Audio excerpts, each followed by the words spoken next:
আপনারা দেখছেন দিগন্ত খবর। শুরুতেই থাকছে আজকের গুরুত্বপূর্ণ ৩৫টি প্রধান সংবাদ। দেখে নিন এক নজরে। বিজেপি কি মমতার পাতার ট্র্যাপে পা দিল? ২৬-এর মহাযুদ্ধে কোন পথে গেরুয়া শিবির? সামনে কাজল শেখ, মমতার কথা শুরু করতেই হাত নেড়ে বিরক্তি প্রকাশ অনুব্রতর। সিউড়িতে কি ঘটল? নয়ডা জ্বলছে আর যোগীবাবু বলছেন বাংলায় বুলডোজার চলবে। আদিত্যনাথকে খোঁচা মমতার। কলকাতায় এবার ফুটবে পদ্ম। ৬ লক্ষ নাম বাদে ৫টি আসনে বিজেপি পেছনে ফেলে দিতে পারে টিএমসিকে।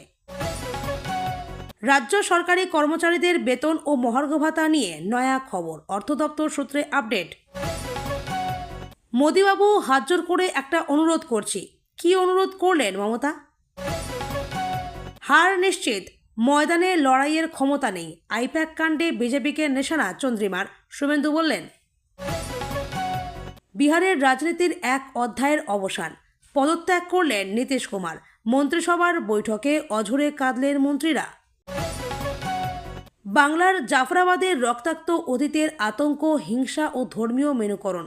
গত ১ বছরে পুরনো হিংসা, এবারের ভোটের ভাগ্য বড় প্রশ্ন। খাখা করছে মাঠ, বীরভূমের সভা না করেই ফিরলেন আম জনতার নেতা হুমায়ুন।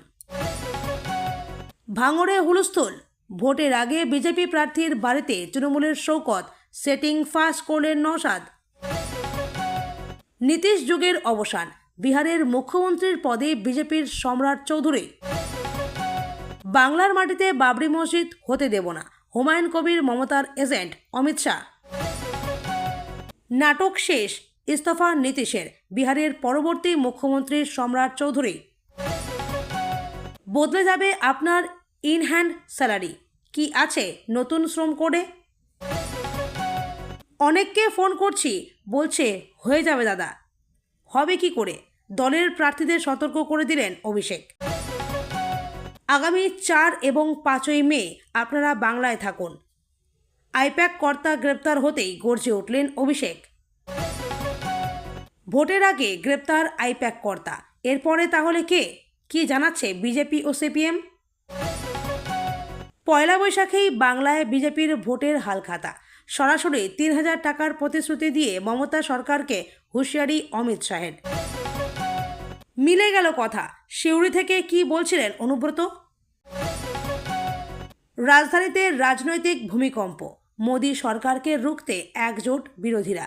আগামীকাল খড়গের বাসভবনে জরুরি বৈঠক। পাকিস্তানকে ঝেড়ে ফেলে মোদীর শরণাপন্ন ট্রাম্প। ৪০ মিনিটের ফোনালাপে কি তবে ইরানের সঙ্গে শান্তি ফেরাবে ভারত? বিহারের পরবর্তী মুখ্যমন্ত্রী বিজেপির সম্রাট চৌধুরী বুধবার শপথ গ্রহণ। সাংবিধানিক পদে বসে মিথ্যে কথা বলেন কি করে? তমলুক থেকে মোদীকে তোপ মমতার। ভোটের আগে ভার্নাল মজুত রাখার হিড়িক কেন তুঙ্গে? আসল রহস্য ফাঁস করল নির্বাচন কমিশন। মমতা বন্দ্যোপাধ্যায়ের সভা করে যাওয়ার পরই বিরাট জয় তৃণমূলের। ৮৫০টি আসনের লোকসভা, ২৭৩টিতে শুধুই মহিলা। ২০২৯-এর আগে মোদী সরকারের মাস্টার স্ট্রোক। ২ দফায় মোট ২,৯২৬ জন প্রার্থী প্রতিদ্বন্দ্বিতা করেছেন রাজ্যে। দ্বিতীয় দফার ভোটে ১,৪৪৮। কোন কেন্দ্রে বেশি, কোন কোথায় কম? ২০ বছরের অধ্যায়ের ইতি। নীতিশের ইস্তফার পর বিহারে নতুন মুখ কে? মোদী সরকারের বড় সিদ্ধান্ত, লোকসভায় এখন ৮৫০ জন সাংসদ, বিরোধীদের উদ্বেগ প্রকাশ। একজনকে ধরলে ১,০০০ জন বেরোবে। আইপ্যাক কর্তা গ্রেপ্তার হতেই হুঙ্কার মমতার। আইপ্যাকের ডিরেক্টর গ্রেপ্তারের পর এবার পরিবারের পালা। ইডির নজরে প্রতীক জৈনের স্ত্রী ও ভাই তলব দিল্লিতে। নির্বাচন চলাকালীন ওয়েব ক্যামেরা বিকল হলেই ফের ভোটের নির্দেশ। আর কি কি জানালো কমিশন? শ্রমিকের কপ্টারের ঝাপটায় উড়ে গেল গরিবের টিনের চাল। গোয়ালপুকুরে ক্ষতিগ্রস্ত একাধিক বাড়ি। এতক্ষণ শুনছিলেন সংবাদ শিরোনাম, এখন আসছি বিস্তারিত খবরে। ফের একবার যোগী আদিত্যনাথকে নিশানা করলেন মমতা বন্দ্যোপাধ্যায়। পিংলায় নির্বাচনী জনসভায় ভাষণ দেওয়ার সময় নয়ডায় শ্রমিক বিক্ষোভ নিয়ে খোঁচা দেন মমতা বন্দ্যোপাধ্যায়। বিজেপির হিন্দু পোস্টার বয়কে উদ্দেশ্য করে তৃণমূল সুপ্রিমো আজ বলেন নয়ডা জ্বলছে, আর এখানে যোগীবাবু এসে বলছেন বাংলায় বুলডোজার চলবে। এর আগেও যোগী আদিত্যনাথের বিরুদ্ধে সরব হয়েছিলেন মমতা। তৃণমূল সুপ্রিমো বলেছিলেন উত্তরপ্রদেশের মুখ্যমন্ত্রী কাল এসে এখানে বলেছেন উত্তরপ্রদেশের মতো এখানেও বুলডোজার চলবে। মানেটা কি? আমরা বুলডোজার নীতিতে বিশ্বাস করি না, আমরা ভালোবাসার নীতি বিশ্বাস করি। আর আজ নয়ডা ইস্যু নিয়ে যোগীকে খোঁচা দিলেন মমতা। কি হয়েছে নয়ডায়? গত 13ই এপ্রিল নয়ডার রাস্তা অবরোধ করে প্রায় 40,000 শ্রমিক। সেই ঘটনায় 300 জনের মতো বিক্ষোভকারীকে গ্রেপ্তার করা হয়েছে। নয়ডায় এই বিক্ষোভের জেরে গুরুত্বপূর্ণ সব সড়ক অবরুদ্ধ হয়ে পড়ে। নয়ডার প্রায় 80 জায়গায় একযোগে বিক্ষোভ শুরু করেন শ্রমিকরা।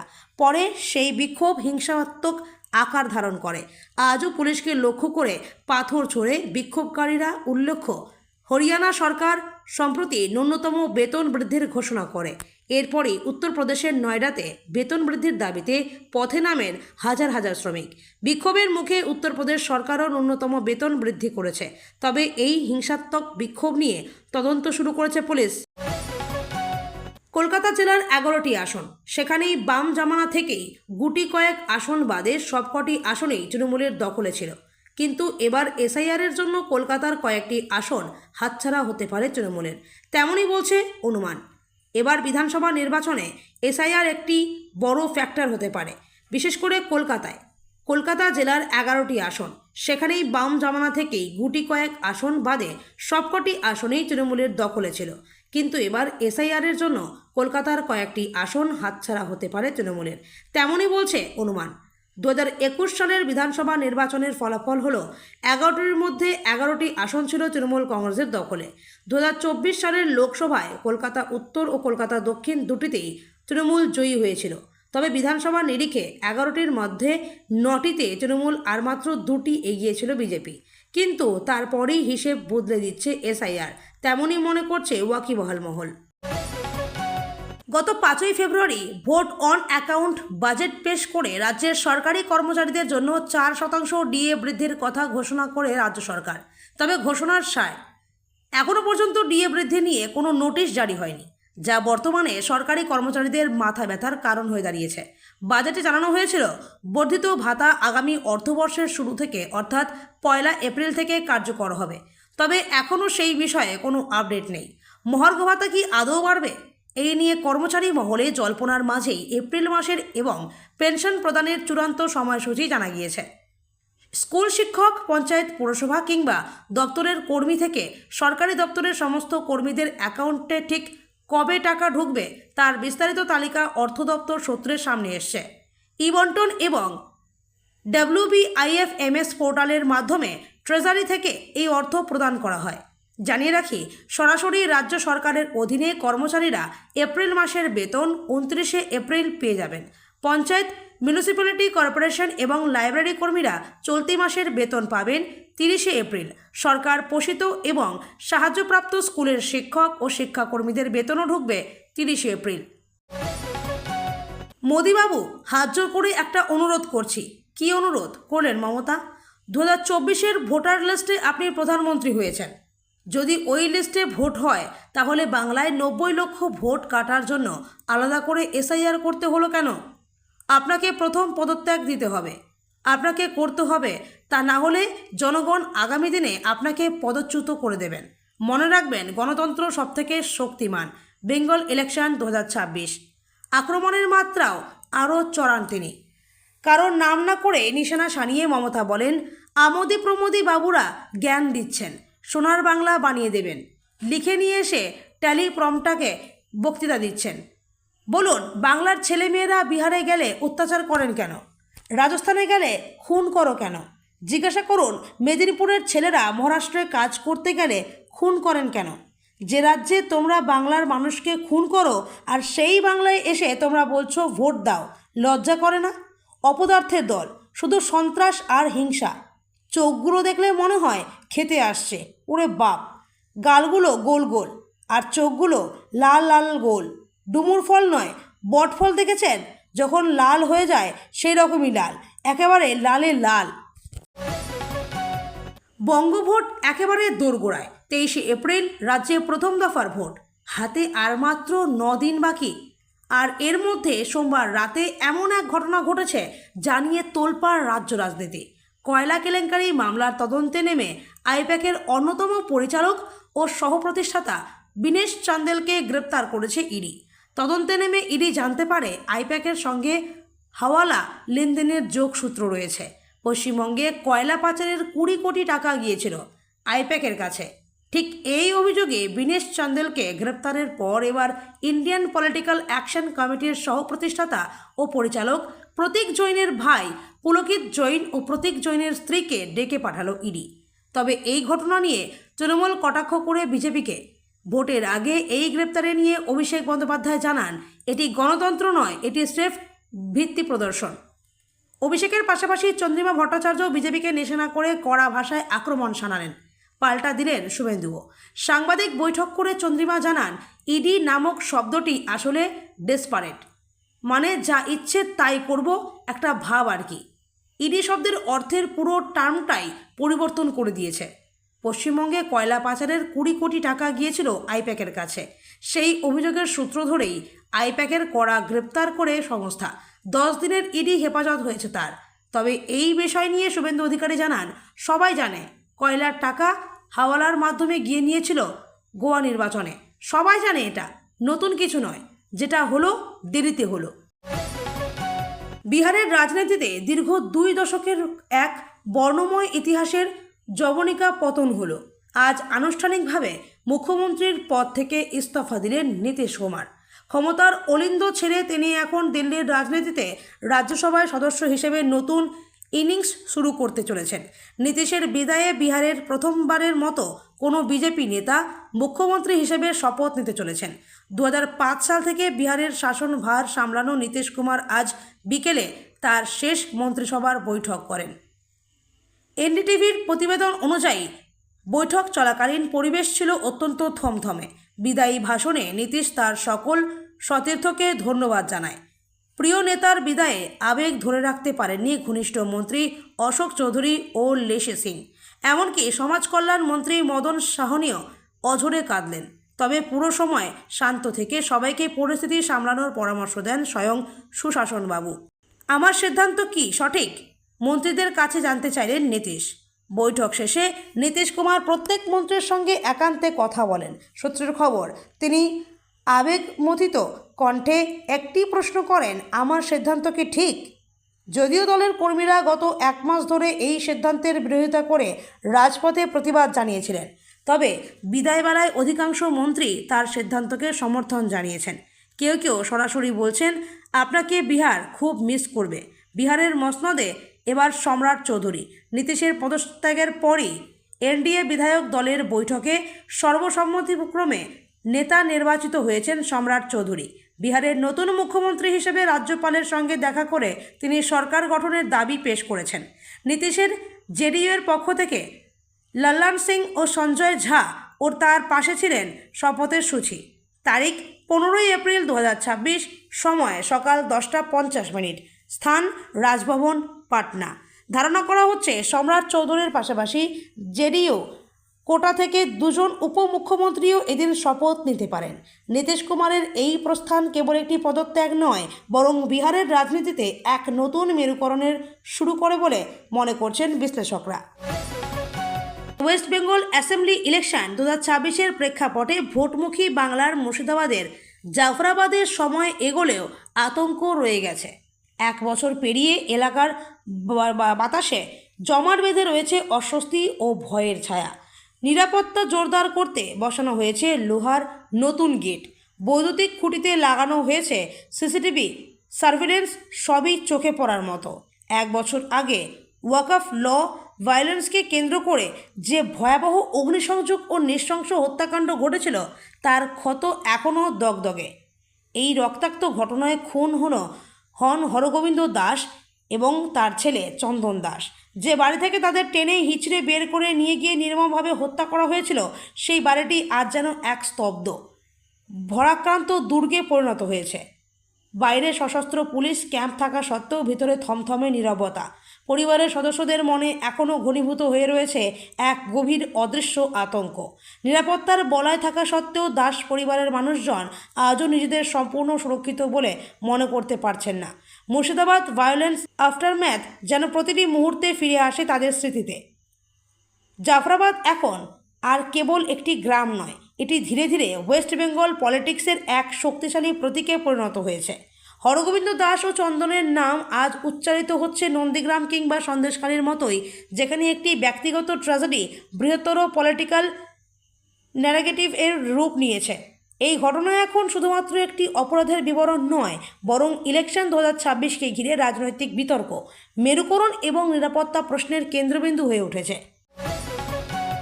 বিশাল মঞ্চ বাধা রয়েছে, নেতারা আছেন, মূল বক্তা হুমায়ুন কবিরও আছেন, কিন্তু যাদের জন্য বক্তব্য রাখবেন নেই সেই সাধারণ মানুষ।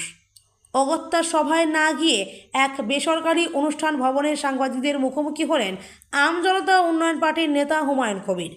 আজ মঙ্গলবার বীরভূমের মারগ্রামে জনসভা করার কথা ছিল হুমায়ুনের, কিন্তু জনসভায় কোনো লোকই হলো না। গোটা মাঠ কার্যত খা খা করল। মঞ্চের সামনে কিছু কচিকাচাকে কেবল হই হল্লা করতে দেখা গেল। ভোটের আগেই কি মানুষের সমর্থন হারালেন হুমায়ুন? ভাইরাল ভিডিওর দরুন কি মানুষজন মুখ ফিরিয়ে নিল হুমায়ুনের থেকে? সেই প্রশ্ন উঠেছে। রাজ্যে 182টি আসনে ভোটে লড়ার কথা বলেছিলেন। 150টির বেশি আসনে আমজনতা উন্নয়ন পার্টি লড়াই করছে। এমনই শেষ পর্যন্ত জানা গিয়েছে, হেলিকপ্টারে ঘুরে ঘুরে প্রচার শুরু করলেও হুমায়ুনের সভায় লোক হচ্ছে না। কেবল কপ্টার দেখতে মানুষজন ভিড় করছেন, এমনই বিষয় সামনে আসছিল। এবার বীরভূমের মারগ্রামের সভায় সেই ছবি ধরা পড়ল। মারগ্রাম হাই মাদ্রাসা মাঠে স্থানীয় নেতারা উপস্থিত হলেও সভা করা গেল না, কারণ গোটা মাঠ কার্যত লোকশূন্য। সেই কথা শুনে আর সভাস্থলেই গেলেন না হুমায়ুন। রামপুরহাটের একটি বেসরকারি অনুষ্ঠান ভবনে পরে নিজের ক্ষোভ উগরে দিলেন। বীরভূমের মাটিতেও তার ব্যাপক জনসমর্থন আছে, সেই কথা হুমায়ুন জোর গলায় দাবি করার পরেও কেন সাধারণ মানুষ এলো না? জনতা উন্নয়ন পার্টির স্থানীয় নেতাদের অভিযোগ, সভাস্থলে মানুষজনকে আসতে দেওয়া হয়নি। 4-5 কিমি দূরে সমর্থকদের বাস আটকে দেওয়া হয়েছে। ফাঁকা মাঠের জন্য তৃণমূলকেই দায়ী করছেন হুমায়ুন। ভোটের মুখে যেখানে 1 ইঞ্চি জমি ছাড়তে নারাজ বিবদমান রাজনৈতিক দলগুলি, সেখানে দক্ষিণ 24 পরগনার ভাঙড়ে দেখা গেল এক নজিরবিহীন দৃশ্য। মঙ্গলবার সকালে হঠাৎই বিজেপি প্রার্থী জয়ন্ত গাইনের বাড়িতে সশরীরে হাজির হলেন তৃণমূলের দাপুটে নেতা তথা প্রার্থী শওকত মোল্লা। দুই প্রতিদ্বন্দ্বী শিবিরের এই মাখামাখি ছবি সোশ্যাল মিডিয়ায় ছড়িয়ে পড়তেই তোলপাড় শুরু হয়েছে রাজনৈতিক মহলে। সোশ্যাল মিডিয়ায় ভাইরাল হওয়া ছবিতে দেখা যাচ্ছে শওকত মোল্লা ও জয়ন্ত গাইন হাসি মুখে পাশাপাশি দাঁড়িয়ে রয়েছেন। আরও একটি ছবিতে দেখা যায় বিজেপি প্রার্থী জয়ন্তের মা অত্যন্ত স্নেহের সাথে শওকতের মাথায় হাত দিয়ে আশীর্বাদ করছেন। ভাঙড়ের মতো উত্তপ্ত ও সংবেদনশীল কেন্দ্রে এমন মধুর সম্পর্ক দেখে চক্ষু চড়ক গাছ রাজনৈতিক বিশ্লেষকদের। যেখানে মোদি, শাহ থেকে মমতা, অভিষেক একে অপরকে এক হাত নিচ্ছেন, সেখানে এই ছবি নিছক সৌজন্য নাকি নেপথ্যে অন্য কোনো ডিল কাজ করছে তা নিয়েই প্রশ্ন উঠছে। সেটিং তথ্য উস্কে দিলেন নওশাদ। এই ঘটনা সামনে আসতেই কড়া আক্রমণ শানিয়েছেন আইএসএফ প্রার্থী নওশাদ সিদ্দিকী। তিনি বিস্ফোরক দাবি করে বলেন, আমরা অনেক আগে থেকেই বলেছিলাম ভাঙড়ে তৃণমূল আর বিজেপির মধ্যে তলে তলে সেটিং আছে। আজকের এই ছবি তার অকাঠ্য প্রমাণ। ভোটারদের বোকা বানাতে কৃত্রিম লড়াইয়ের নাটক চলছে। সক্রিয়তা নিয়ে প্রশ্ন, কেন চুপ বিজেপি প্রার্থী? স্থানীয় সূত্রে খবর, প্রার্থী হওয়ার পর থেকেই জয়ন্ত গাইনকে এলাকায় খুব একটা প্রচার করতে দেখা যায়নি। বড় কোনো জনসভা বা রাজনৈতিক কর্মসূচিতেও তার অনুপস্থিতি চোখে পড়ার মতো। তার ওপর খোদ শওকত মোল্লার সাথে তার পরিবারের পুরনো সখ্যতার কথা সামনে আসায় বিজেপির অন্দরেই অস্বস্তি বাড়ছে। মার্চের গোড়াতেই তিনি ঘোষণা করেছিলেন 10 বারের মুখ্যমন্ত্রীর কুর্সি ছেড়ে রওনা দিলেন দিল্লিতে রাজ্যসভার দিকে। বিহারের মুখ্যমন্ত্রীর পদে ইস্তফা দিলেন নীতিশ কুমার। মঙ্গলবার দুপুরে পৌঁছে যান পাটনার লোকভবনে, যেখানে রাজ্যপাল সৈয়দ আতা হাসনাইনের হাতে ইস্তফাপত্র তুলে দেন। সেই সঙ্গে বিহারের মন্ত্রিসভাও ভেঙে দেওয়ার প্রস্তাব দেন। আশ্চর্যের বিষয়, নীতিশের ইস্তফার পরেই ঘোষণা করা হয় বিহারের পরবর্তী মুখ্যমন্ত্রীর নাম। বিহারের শাসক জোট এনডিএর তরফ থেকে নীতিশের ক্যাবিনেটে উপমুখ্যমন্ত্রীর দায়িত্ব সামলানো সম্রাট চৌধুরীর নাম ঘোষণা করে। এই প্রথম বিজেপির মুখ্যমন্ত্রী পেল বিহার। সূত্রের খবর, আগামীকাল বুধবারই শপথ গ্রহণ অনুষ্ঠান হবে। অনুষ্ঠানে উপস্থিত থাকতে পারেন প্রধানমন্ত্রী নরেন্দ্র মোদী। উল্লেখ্য, 2005 সালের বিধানসভা নির্বাচনের পর পাটনায় মুখ্যমন্ত্রীর কুর্সিতে বসেন নীতিশ কুমার। তার প্রথম ও প্রধান এজেন্ডা হয়ে ওঠে কড়া হাতে অপরাধ দমন। এমতাবস্থায় বিহার মানেই জঙ্গলরাজ, গোটা দেশের এই ধারণার মূলে কুঠারাঘাত করতে কোনো প্রচেষ্টাই বাকি রাখেনি তিনি। পরিসংখ্যান বলছে, ক্ষমতায় আসার পর 70,000 অপরাধীকে জেলে পাঠিয়েছিল নীতিশ সরকার। ধৃতদের দোষী সাব্যস্ত করে জেলে পাঠানোর হার 5% থেকে বেড়ে 35% হয়েছিল নীতিশ জমানায়। জামিন পেয়ে বা শাস্তির মেয়াদ শেষে জেল থেকে বেরিয়ে এই অপরাধী যাতে ফের জঙ্গলরাজ শুরু করতে না পারে, তার এক অভিনব বন্দোবস্ত করেছিলেন নীতিশ। ওই অপরাধীদের নাম ধাম ছবি দিয়ে, তাদের অপরাধ বৃত্তান্তের পুঙ্খানুপুঙ্খ তথ্য দিয়ে একটি ওয়েবসাইট চালু করে তার প্রশাসন, যাতে করে ওই মুখ দেখলেই সবাই সর্বত্র সতর্ক থাকেন এবং কোনো নিয়োগকর্তা কোনো নিয়োগ করার আগে ওই ওয়েবসাইটে চোখ বুলিয়ে নিতে পারে।